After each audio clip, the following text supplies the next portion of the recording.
আসসালামু আলাইকুম, স্বাগতম আপনাদের নতুন একটি খবরের আপডেটে। আজকের এই ভিডিওতে থাকছে বাংলাদেশের সর্বশেষ রাজনৈতিক পরিস্থিতি, প্রতিটি রাজনৈতিক দলের কোথায় কি হলো, কে কি বলল, এবং এরপর থাকবে দেশজুড়ে আলোচিত অন্যান্য গুরুত্বপূর্ণ খবর। ভিডিওটি শেষ পর্যন্ত দেখার অনুরোধ রইল। প্রথমেই রাজনীতি। জাতীয় নির্বাচন নিয়ে রাজনৈতিক অস্থিরতা।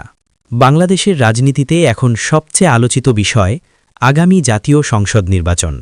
নির্বাচন কমিশনের সর্বশেষ সিদ্ধান্ত অনুযায়ী আজ ১৮ জন প্রার্থী তাদের প্রার্থিতা ফিরে পেয়েছেন, যা রাজনৈতিক অঙ্গনে নতুন করে আলোচনা সৃষ্টি করেছে। বিরোধী দলগুলো বলছে, নির্বাচন তখনই গ্রহণযোগ্য হবে যদি তা নিরপেক্ষ ও অংশগ্রহণমূলক হয়। বিএনপির সর্বশেষ অবস্থান।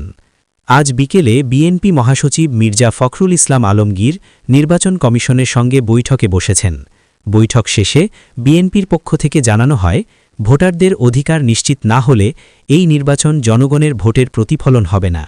এদিকে বিএনপির ভারপ্রাপ্ত নেত্রী জাইমা রহমান বলেন, আমরা সংঘাত নয়, গণতন্ত্র চাই। ভোটের মাধ্যমে জনগণের রায় প্রতিষ্ঠা করাই আমাদের লক্ষ্য। আওয়ামী লীগের অবস্থান।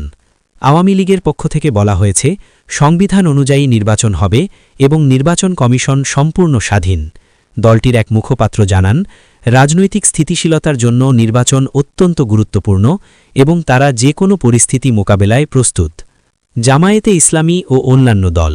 জামায়াতে ইসলামী জানিয়েছে, দেশের বর্তমান রাজনৈতিক পরিস্থিতিতে জনগণ একটি নৈতিক ও সৎ নেতৃত্ব প্রত্যাশা করছে। এছাড়া কয়েকটি ছোট দল ও নতুন রাজনৈতিক প্ল্যাটফর্ম নির্বাচনে অংশ নেওয়ার প্রস্তুতি নিচ্ছে বলে জানা গেছে। আন্তর্জাতিক পর্যবেক্ষণ।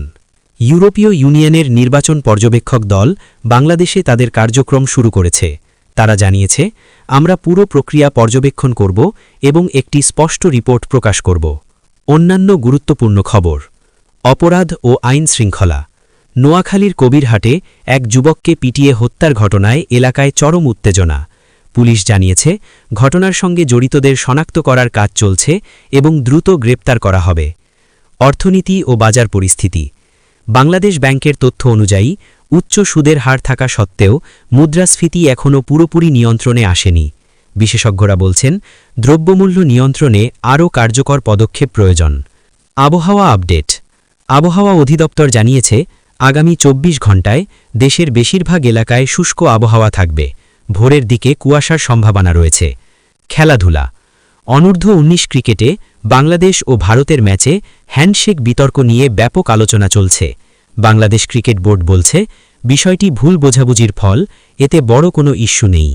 শেষ কথা, দেশের রাজনীতি এখন অত্যন্ত সংবেদনশীল সময় পার করছে। নির্বাচন, অর্থনীতি ও আইন শৃঙ্খলা সবকিছু মিলিয়ে জনগণ চায় একটি স্থিতিশীল ও নিরাপদ বাংলাদেশ। আপনাদের মতামত কি? কমেন্টে জানাতে ভুলবেন না।